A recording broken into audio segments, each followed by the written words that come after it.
got started with, just in the game of production, like what was your first taste? How did you really get started? Man, I got started, and it goes way back, but I started DJing, just like, all my heroes, like Premier and E-Rock, Dre. So I started off DJing. I was, I went to college, bought my own equipment. Like, I got into a car accident when I was like in 10th grade. I didn't get my money until I turned 18. So when I got my money, I went and bought an ASR 10, which I still own to this day.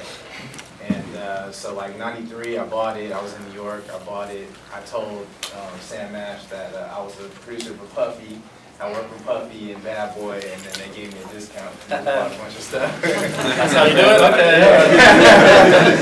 But now, you had to hustle. Like, equipment cost a lot of money back then. So, but that's really how I got my start. And then, from there, me and my partner Chase Infinite, we started a group called Self Scientific, and that's really like how I learned how to become a producer, really, which is producing. So what was the first, I guess, real placement for yourself? What was like the first, like, okay, I got a check, I feel good? My first check was with Razcast on Priority. He was signed to Priority Records, and he had a record called Van Gogh. And I did like 2 or 3 records on there. It never came out, but I ended up, they paid me for what I did. And then one of the songs got licensed for The Sopranos, the season premiere of the 2nd season. They happened to put my song in there, and then that was like really my first check. Okay. So Razcast kind of like put me on. Obviously, connected with Dre along the way. Talk about how that all happened, and talk about how it's helped you, I guess, guide your career to where it is now.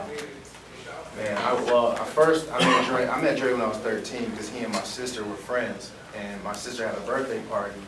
And I didn't know he was coming, but he showed up. It was like him, Krista Glove, all these people that, I grew up, those are my idols. So when he showed up, me and my brother, like, we talked to him for like 45 minutes. Like, I was like, I have to talk to him. And when I talked to him, I was like, how'd you get started? Like, what's your mom? Did she support you? Like, all that stuff. And he told us stories, and he was just so cool. So then fast forward, he had an artist that he signed in Brooklyn. And I did a bunch of beats on there along with Jake One and a few other people. And he ended up signing her. And all the records that she had, he kept them. So, I ended up going to the studio because I had to track the beats. And I took my ASR, and then he saw me and he was like, oh my God, like, you're doing this stuff? He was like tripping. And, at that point I was making 8 to 10 beats a day. Like, I was just cranking them out. So he was like, do you have any more stuff? And I was like, just flooding him with music. And to the point where like a month, 2 months later, he was like, I want to sign you. I want to sign you to Aftermath as a staff producer.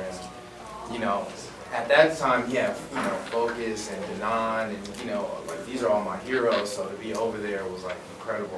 And then, 50 was just popping then. So the day he told me he was signing me, he was mixing 50's album. So I spent the whole day with him, watched him mix everything. And he's just, breaking down. Then he pulls out my beat CD. Back then we had beat CDs. He would pull out my CD and then he put it in. And he was just like, yeah, man, I'm gonna use this beat for Detox. And I'm like, what's Detox? Like, what is that? And this is before he was even talking about it, And then so he was like, that's my next album, that's my next Chronic. And I was like, wow, that's great. I couldn't believe it, for Dr. Dre to tell you that, So that's really how we got connected. So, but in terms with my career, he's still schooling me to this day. Like, literally schooling me about everything, every aspect, about songs, about production, about mixing. Even with Kush, it's funny when you play that song, I did like a rough mix of it, and I was so married to that mix. And I remember he sent me what he did. He mixed the record. He was like, yo, we're going to put it out, whatever. He was like, I'm going to send it to you. Tell me what you think. So I listened to it, and I was like, it sounded different. I was like, why does it sound so different, And he added like some hi-hats and stuff, so I really wasn't feeling it. And then he was like, well, what do you think? I was like, it's cool. I'm just so married to the demo. It lost, the drums lost, whatever. He was like, all right, cool. You go mix it then, right? So I go to mix it. He's testing me. So he's like, all right, you go mix it. I'm at the studio. It'll be open for you tonight. Go mix it. So I went and mixed it, and I put like more rumble into the drums and like, you know, made it a little more distorted and whatever. That's really my sound. So then when I sent back to him, he was like, this is not gonna work. And I was like, why? I was like, this is how it's supposed to sound. He's like, no, man. He's like, when this goes to mastering, and then you hear it on the radio, all those imperfections are gonna come out. He was like, I mix for mastering. So he was like, this is why it's so open. Like, he left it open, he added hi-hats because he knew how it was gonna sound when it got on the radio. So when I finally heard Kush on the radio, I got it. And then I called him, I was like, you're right. And he just started laughing. It's like, I told you. How does it feel to be able to, I guess, soak up all that knowledge and be able to kind of transfer that to somebody else as well? I mean, it's incredible. It's incredible to be able to learn from the greats, you know? For me, like, I got to learn from the two pioneers out here on the West Coast, which to me is DJ Muggs and Dr. Dre. And to me, Muggs doesn't get the credit, but he had one of the, you had the NWA family tree, and then you had Soul Assassins. And those are the two biggest movements that come from LA. Yeah. So, you know, Muggs kind of he gets lost in the shuffle, but he pioneered the sound. He has some songs that still get played to this day. And he has one of the greatest groups ever. So to learn from both of them is like the most incredible, you know what I mean? I soak up everything because Muggs, on one hand, as a businessman, he's incredible. You know what I mean? And once he locks in on something, you can't tell him that he can't do it. And it's the same thing with Dr. Dre. So those are the main things. Like, as soon as they lock in on something, you can't tell them that they're not going to do it. Right. You know, even with Dr. Dre, is like he's shooting for the moon. You know what I mean, or whatever. So you're not going to tell him that it's not going to happen. He's Right. going to do it. Clap it up for DJ Khalil.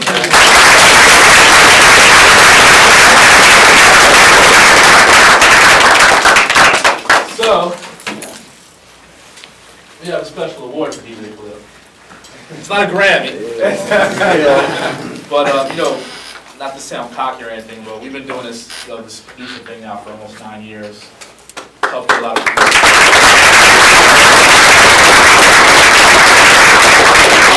A lot of new producers, a lot of new, placements of major artists, put a lot of people in great positions.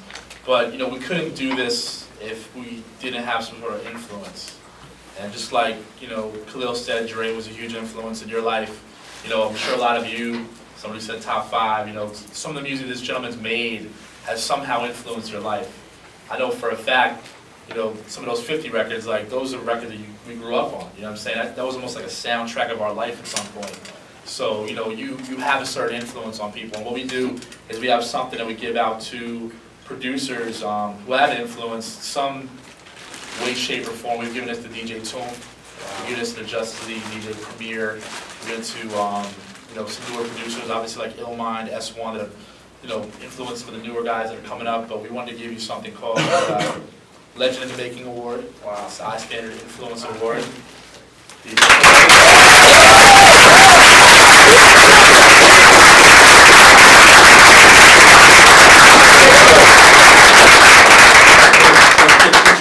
Catch with your phone. If you could hashtag BeatCampLA, if you're going to put it on